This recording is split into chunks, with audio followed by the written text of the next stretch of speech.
જોઈશું ગરમી અંગે અંબાલાલ પટેલની આગાહીથી તો અમદાવાદ સહિત મધ્ય ઝોનમાં અંગ દઝાડતી ગરમી પડવાની છે 6 મે બાદ ગરમીમાં અકલ્પનીય વધારો થશે હવામાન નિષ્ણાત અંબાલાલ પટેલે કરી આગાહી 147 વર્ષો ગરમીનો રેકોર્ડ તૂટે તેવી શક્યતા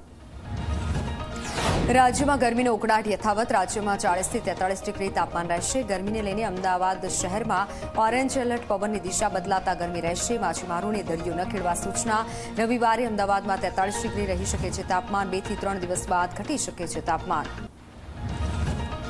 મે મહિનાની શરૂઆત સાથે ભીષણ ગરમીની આગાહી દેશનું સૌથી વધુ તાપમાન નોંધાયું મહારાષ્ટ્રના ચંદ્રપુરમાં 44.6 ડિગ્રી સાથે ચંદ્રપુર દેશનું સૌથી ગરમ શહેર ત્રીજા અને ચોથા અઠવાડિયામાં અમદાવાદમાં પડશે ભીષણ ગરમી તાપમાન 44 થી 46 ડિગ્રી સુધી પહોંચવાની છે શક્યતા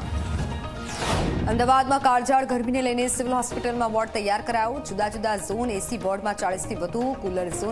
કુલર મુકાયા છે 8 બેડનો હીટ સ્ટ્રોક વોર્ડ પણ તૈયાર કરાયો છે આવતા વર્ષે 1200 બેડની હોસ્પિટલ સંપૂર્ણપણે એસી વાળી હશે તેવી માહિતી રાજધાની દિલ્હીમાં આગામી 2 દિવસ ભારે પવન સાથે વરસાદનું એલર્ટ હવામાન વિભાગે કરી છે આગાહી 2 દિવસ વાવાઝોડા જેવી સ્થિતિ સર્જાઈ શકે રાજસ્થાનના જયપુર સહિત આસપાસના વિસ્તારમાં વાવાઝોડાની સ્થિતિ આકાશમાં કાળા ડિબાંગ વાદળો સાથે વાતાવરણમાં પલટો આવ્યો ભારે વરસાદની હવામાન વિભાગે આપી છે ચેતવણી